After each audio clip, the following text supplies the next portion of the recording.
Hello everyone, this is me, Sir Faisal here from Malik World School. Assalamu alaikum.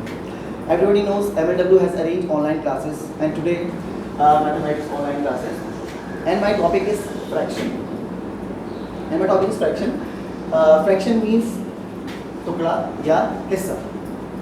इसकी definition को हम कुछ इस तरीके से बयान कर सकते हैं कि the part of a whole value is called fraction. जैसे एग्जाम्पल के तौर पर हम बोलेंगे कि किसी भी बड़ी वैल्यू को हिस्सों में तकसीम करना फ्रैक्शन कहलाता है. अगर हम बात करें इस तरह की, इसके 5 दोस्त हैं और हम लोगों ने कोई चीज़ खरीदी है 100 रुपीज़ की. अब हम 5 फ्रेंड्स के अंदर उन पैसों को डिवाइड करें तो एक बंदे के हिस्से में 20 रुपीज़ आए.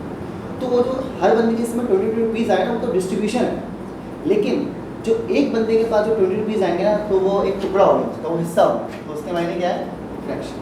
तो इसमें आप कंफ्यूज नहीं होइएगा कि the part of whole value मतलब पूरी वैल्यू का एक टुकड़ा या हिस्सा, वो क्या कहलाएगा आपका? It's called fraction. चलो अब हम इसके टाइप्स पे आते हैं कि भाई इसको हम कितने तरीक़ों से डिफाइन कर सकते हैं. Types of fraction. There are 4 types of fraction. Fraction की जो है वो 4 इकसाम होती है.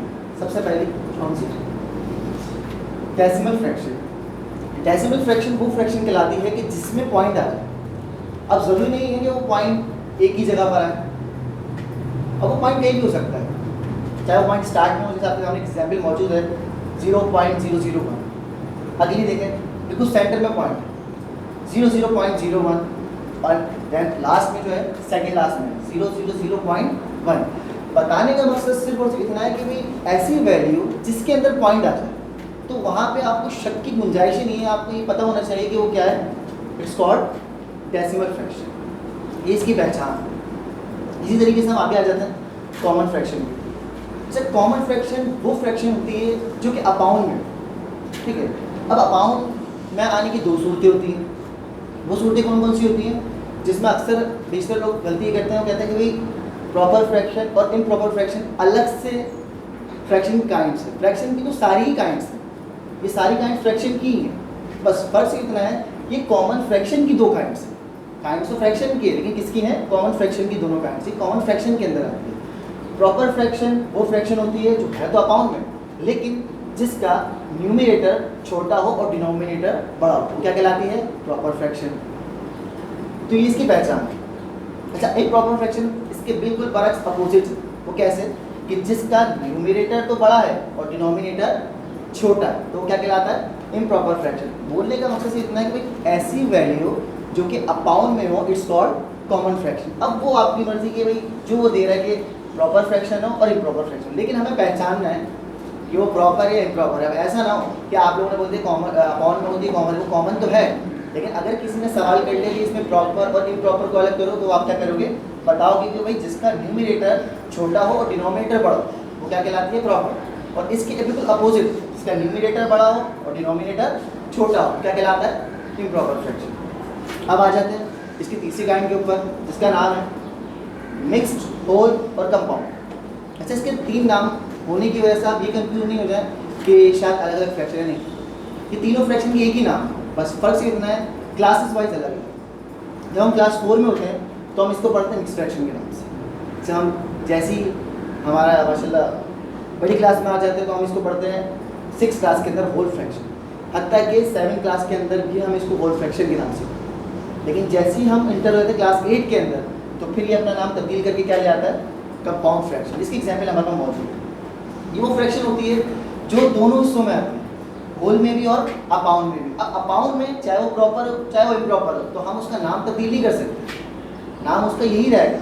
ऐसा नहीं हो सकता कि भाई होल के साथ अगर प्रॉपर आ जाए तो नाम चेंज करिए, इम्प्रॉपर आ जाए तो नाम चेंज करिए. ऐसा नहीं. इसकी जो शेप है वो ये है भाई. Whole fraction, compound fraction, mix fraction वो फ्रैक्शन कहलाती है जो होल में भी और अपाउंड में भी. मेन मकसद आपको ये याद रखना है कि जो कि कॉमन में भी हो और होल में भी हो, क्या कहलाती है? मिक्स फ्रैक्शन या कंपाउंड फ्रैक्शन. आगे बात. सर आप फ्रेम से निकल रहे हैं. ओके, जैसे कि अभी हमने फ्रैक्शन और उसकी टाइप्स, उसकी बेसिक्स के हवाले से हमने पढ़ा, तो अब हम बात करते हैं उसके कन्वर्जन के ऊपर कि फ्रैक्शन को हम कितने तरीक़ों से कन्वर्ट कर सकते हैं और कहाँ कहाँ कन्वर्ट कर सकते हैं, किस तरीके से. पहले हम बात करें कन्वर्ट इनटू कॉमन फ्रैक्शन। जैसे कि मैंने आपको बताया था इंट्रोडक्शन के अंदर कि कॉमन फ्रैक्शन वो वैल्यू कहलाती है जो कि अपॉन में हो, और अभी हमारे पास किस कंडीशन में वैल्यू मौजूद है, पॉइंट में। तो जैसे कि अभी आपको एग्जाम्पल के तौर पर बताया गया था कि जो वैल्यू पॉइंट में है उसको हम क्या बोलते हैं, डेसिमल। यानी कि हमारे पास सवाल जो है वो डेसिमल फॉर्म में है, जिसको हमें कन्वर्ट किसमें करना है, कॉमन फ्रैक्शन के अंदर। सो अब हम इसको कन्वर्ट करने जा रहे हैं।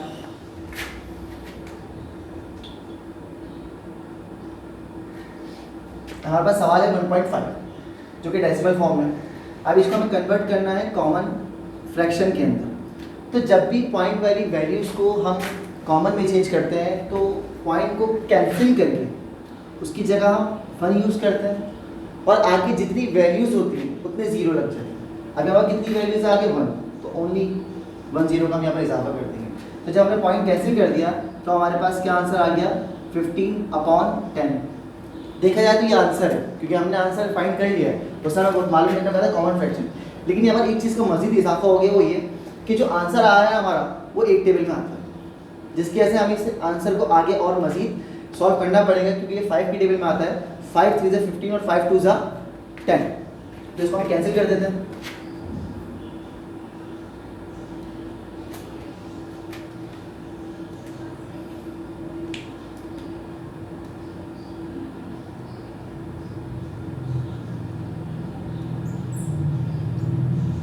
तो ये हमारे पास आंसर आ गया। हमने डेसिमल फ्रैक्शन को कॉमन में चेंज कर दिया। देखा जाए तो आंसर यहाँ आ चुका है हमारा, लेकिन क्योंकि ये सेम टेबल में है, इसको कैंसिल करने के बाद इसको मज़ीद सॉल्व करना पड़ा, जिसके साथ हमारा आंसर आया 3/2। अब आप ये देख सकते हैं कि हमारा सवाल किस में था, डेसिमल फ्रैक्शन के अंदर, लेकिन हमने इसको किस में चेंज कर दिया, कॉमन। ये इसकी कन्वर्जन थी। ये तो था पॉइंट के बाद 1 प्लेस का आंसर, ठीक है।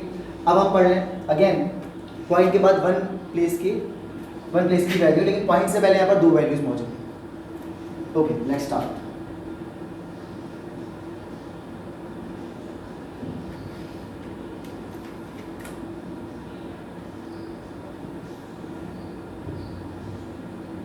अगेन हमें वही करना है कि जब हम पॉइंट को कैंसिल करेंगे तो उसकी जगह पर 1 यूज़ हो गया, और उसके बाद पॉइंट के बाद कितनी वैल्यूज है हमारे पास, 1, तो 1 0 आ गया। तो हमारे पास आंसर आ गया 205/10। अब हमें आंसर लिखते हुए ये देखना है क्या ये वैल्यू सेम टेबल में आती है। अगर ये वैल्यू सेम टेबल में आती है तो ये मज़ीद कैंसिल होगी, लेकिन अगर सेम वैल्यू सेम टेबल में नहीं आती तो ये कैंसिल नहीं होगी। तो जबकि ये आती है, ये भी अगेन 5 की टेबल में आएगी। तो कैसे देख सकते हैं आप कि 5 4 = 20 और 5 1 = 5 और 5 2 = 10। तो हमारे पास आंसर आ गया है 41/2। That is answer. तो बताने का मकसद ये कि सवाल हमारे पास था कन्वर्ट इनटू कॉमन फ्रैक्शन। तो आप ये देख सकते हैं कि दोनों डेसिमल वैल्यूज़ को हमने किस में चेंज कर दिया है, कॉमन। ये हमने बढ़ कन्वर्ट इनटू कॉमन फ्रैक्शन। अब हम इसके दूसरे स्टेप की तरफ आते हैं कि कन्वर्ट इनटू डेसिमल फ्रैक्शन। जो हमने यहाँ किया था, अब हमें उसको अपोजिट करना है। अब हमें सवाल दिए हैं कॉमन में और हमें आंसर किस में लाना है, डेसिमल फॉर्म। अच्छा जी, ओके, इसे स्टार्ट करते हैं।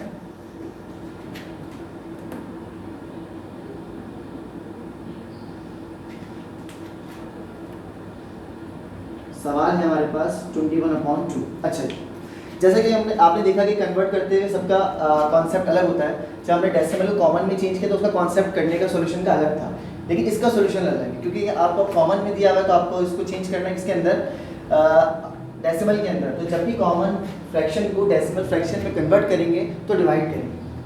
वो कैसे कि आपने न्यूमरेटर को अंदर रखा और डिनोमिनेटर को बाहर।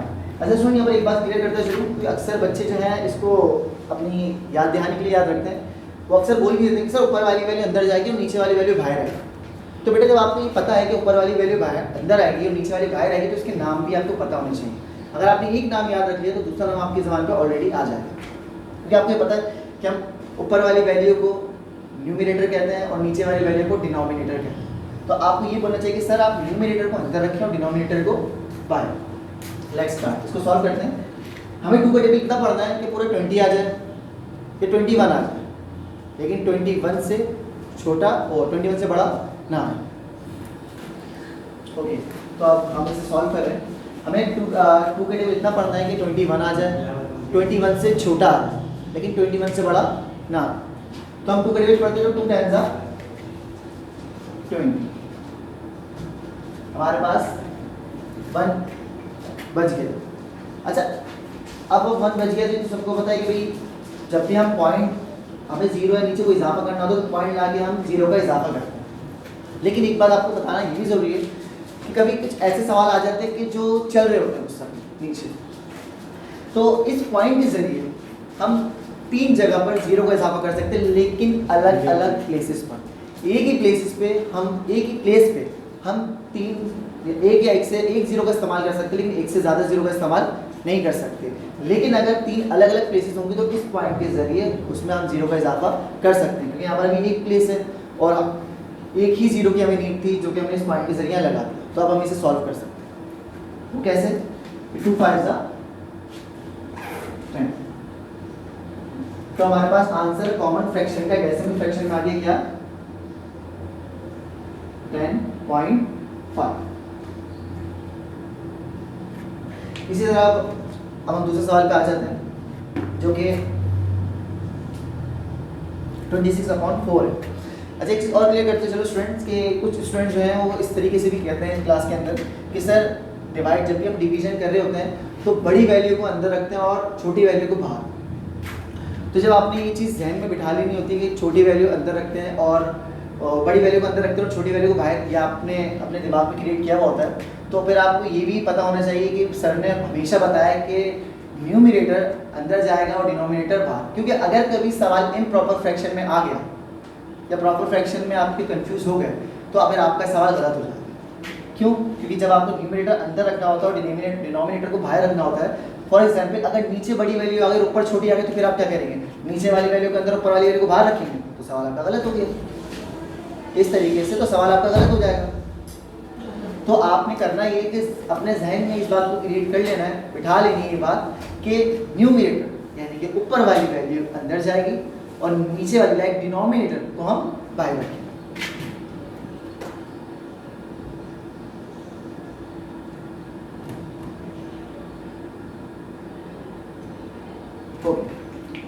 अब हम सॉल्व करने जा रहे हैं 26/4। ठीक, अब हमें 4 के टेबल इतना पढ़ना है कि पूरा 26 आ जाए या उससे छोटा आ जाए, अगर टेबल में आ सकता है, लेकिन उससे बड़ा ना है। इस चीज़ का बड़ा खास ख्याल रखना है। 4 के टेबल इतना पढ़े कि 26 आ जाए या उससे छोटा। 4 5 20, 4 6 24, 4 7 28, 28 बड़ा हो जाएगा। तो हमें क्या करना पड़ेगा? 4 6 24, 6 में से 4 गए 2 बच गया और 2 में से 2 गए कैंसिल हो गया। इसी तरह आप देखें कि 4 बड़ा है और 2 छोटा है जो कि बच गया, तो डिवाइड तो हो नहीं सकता। क्यों? इसीलिए हम पॉइंट का इजाफा करके नीचे एक 0 का इजाफा कर देंगे। अब ये इससे डिवाइड हो सकता है तो हम कर लेंगे। अब हमें देखना है कि 4 के टेबल में 20 आता है तो हमें पूरा 20 तक पढ़ना है, नहीं आता तो उससे छोटा पढ़ना है लेकिन उससे बड़ा नहीं। तो 4 5 20, तो यहाँ पर सॉल्व हो गया, आंसर आ गया हमारे पास 6.5। ठीक है स्टूडेंट, हमने यहाँ पर कन्वर्जन पढ़ी। पहली कन्वर्जन हमने क्या पढ़ी कि डेसिमल फ्रैक्शन को कॉमन फ्रैक्शन में किस तरह कन्वर्ट करते हैं, और दूसरी कन्वर्जन हमने पढ़ी उसकी अपोजिट कि कॉमन फ्रैक्शन को डेसिमल में कैसे कन्वर्ट करते हैं। ओके, अब आगे चलते हैं।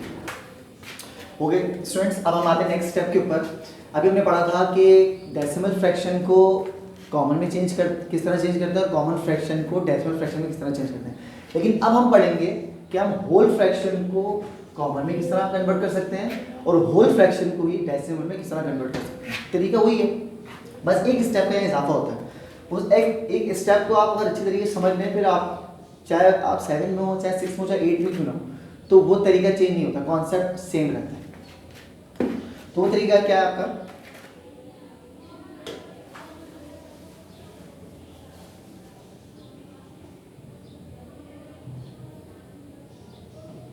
Okay, let's start. कि आपके पास वैल्यू मौजूद है 2, 3/4, क्योंकि ये होल में है। अभी आपने सिर्फ याद रखना है कि आपको मालूम क्या करना है, कन्वर्ट इनटू कॉमन फ्रैक्शन में लेके आना है इसको, डेसिमल में लेके नहीं जाना। तो जब भी होल फ्रैक्शन को आप कॉमन में चेंज करेंगे तो ये जो होल की जो वैल्यू है आपके पास, होल फ्रैक्शन है, होल के अंदर उसको नीचे यानी कि डिनोमिनेटर से मल्टीप्लाई कर देंगे और जो आंसर आएगा उसको आप न्यूमरेटर से प्लस कर देंगे। तो मैं वही करने यहाँ चाह रहा हूँ, आप ये देख सकते हैं 2 4 ज़ा 8, आंसर आ गया 8 जो कि आंसर आ गया उसको हमने न्यूमरेटर के साथ कर दिया, प्लस कर दिया। 2 4 ज़ा 8 प्लस 3 कितना हो गया 11/4। अभी कॉमन में कन्वर्ट हो चुके हैं स्टूडेंट्स, लेकिन आपने ये देखना है कि कॉमन में कन्वर्ट होने के बाद क्या ये सेम टेबल में आ रहा है। अगर ये किसी सेम टेबल में आ रहा है तो ये मजीद सॉल्व होगा, लेकिन अगर ये सेम टेबल में नहीं आ रहा तो यही दैट इज आंसर। तो आप ये देखिए 11/4, 11 किसी टेबल में नहीं आता तो इट मींस दैट आपका ये क्या हो गया आंसर। स्टूडेंट इस चीज का बड़ा खास ख्याल रखिएगा कि जब भी किसी होल फ्रैक्शन को कॉमन में कन्वर्ट करेंगे तो इस स्टेप का बहुत खास ख्याल रखना है। अगर इस स्टेप में एक भी गलती आपसे हो गई फिर आपका आंसर गलत हो जाएगा। सिंपल याद रखना कि जो होल वैल्यू जिसको आप कहते हो सर, अक्सर बच्चे कहते हैं सर साइड वाली वैल्यू, तो इस साइड वाली वैल्यू का नाम होता है होल। सर इस होल नंबर को आप डिनोमिनेटर से मल्टीप्लाई करेंगे, जो आंसर आ जाएगा उसको आप न्यूमरेटर के साथ ऐड कर देंगे। वही हमने करा कि 2 4 ज़ा 8, आंसर 8 आ गया। 8 प्लस 3 कितना हो गया 11 और अपॉन की वैल्यू सेम है क्योंकि अभी सेम टेबल में नहीं आती तो दैट इज आंसर। अब हम इसको आगे चलते हैं, आगे बढ़ते हैं कि अब इसी वैल्यू को हम चेंज करते हैं डेसिमल फ्रैक्शन में। ओके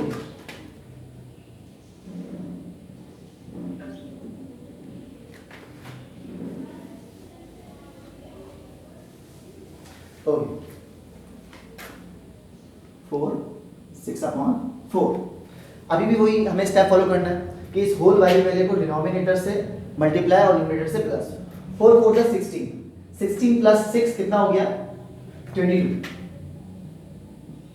और अपॉन की वैल्यू एज इट इज रही, क्योंकि अभी हमारा आंसर कहाँ कन्वर्ट हो गया, कॉमन फ्रैक्शन में कन्वर्ट हो गया। लेकिन सवाल पे फोकस करना है आपको, सवाल में ये कन्वर्ट करने को बोल रहा है डेसिमल। यहाँ आपके पास था कॉमन तो आपने एज इट इज आंसर लिख दिया, आपको उसने कहा था कि सिर्फ कॉमन फ्रैक्शन तक सॉल्व करना है जो कि आपने कर लिया। लेकिन अब आपको सवाल में कह रहा है convert into decimal fraction. Decimal fraction कौन सी फ्रैक्शन होती है जो कि आपने इंट्रोडक्शन में भी पढ़ा और अभी उसके सवाल भी पढ़े कि वो वैल्यू इसमें पॉइंट आ जाए। तो क्या अभी ये हमने पॉइंट में कन्वर्ट कर दी? नो, अभी किस में कन्वर्ट हुई है, कॉमन में। किसी भी होल वैल्यू को जब आप कन्वर्ट करोगे सबसे पहले वो कॉमन में कन्वर्ट होगी, कॉमन के बाद देन वो आगे चलेगी। अब हम इसको लेके जाएंगे कहां पर, डेसिमल फ्रैक्शन के अंदर। और ये आपने अभी पढ़ा इससे पहले सवालों में कि जब भी कॉमन फ्रैक्शन को हम डेसिमल में कन्वर्ट करते हैं तो डिवाइड करते हैं। सो हम वही करेंगे और हमें वही चीज अभी भी रखनी है कि न्यूमरेटर को अंदर रखना है और डिनोमिनेटर को बाहर रखना है। अभी आगे 22, अब 4 के लिए कितना पढ़ना है कि 22 आ जाए, अगर आ सकता है, मुमकिन है उससे छोटा आ जाए लेकिन उससे बड़ा ना है। अब 4 के लिए पढ़ते हैं 4 1 ज़ा 4, 4 2 ज़ा 8, 4 3 ज़ा 12, 4 4 ज़ा 16, 4 5 ज़ा 20 और 4 6 ज़ा 24, 24 तो बड़ा हो रहा है तो ले ही नहीं सकते, तो उससे छोटा क्या आ रहा है 4 5 ज़ा 20, ये रीजनेबल है, इसको ले सकते हैं 4 5 ज़ा 20। तो फिर 2 में से 0 का 0 सेव हो गया और 2 में से 2 कैंसिल हो गया। लेकिन अब हम यहाँ ये देख सकते हैं कि हमारे पास 4 जो है वो जो 2 बचा है उससे बड़ा, तो ये सॉल्व नहीं हो सकता। तो आप क्या करोगे, पॉइंट लगा के 0 का इजाफा करोगे। अच्छा स्टूडेंट, देखा है तो मैं ये सवाल वो नहीं है जो हम इसके 0 को भी बता सकें, लेकिन एक चीज आपको क्लियर कर दूं कि अगर हम कभी कोई ऐसी वैल्यू आ जाए, फॉर एग्जांपल अगर यहाँ 40 होता यहाँ 2 होता तो 2 तो छोटा है, एक 0 तो हम पॉइंट से लगा लेते हैं, लेकिन अगर हम फॉर एग्जांपल एक 0 और बढ़ाते तो फिर हमें यहाँ पर भी 0 का इजाफा करना होता। अगर, क्योंकि ये बात मैंने आपको अभी बताई है कि एक पॉइंट के जरिए 3 0 का इजाफा कर सकते हैं लेकिन अलग अलग प्लेसेस में, क्योंकि ये सेम प्लेस थी। एक 0 का इजाफा तो मैंने पॉइंट से कर लिया, लेकिन अगर मैं एक और इजाफा करूंगा जरूरत पड़ने पर सवाल के अंदर तो मैं ऊपर भी एक 0 का इजाफा करूंगा, जो कि अभी यहाँ पर जरूरत नहीं है। ये सिर्फ आपको इंफॉर्मेशन देने के लिए था। अब हम इसको भी कर सकते हैं 4 5 ज़ा 20। तो अब हमारे पास ये कन्वर्ट हो गया कॉमन फ्रैक्शन से किसके अंदर 5 अपॉन 5।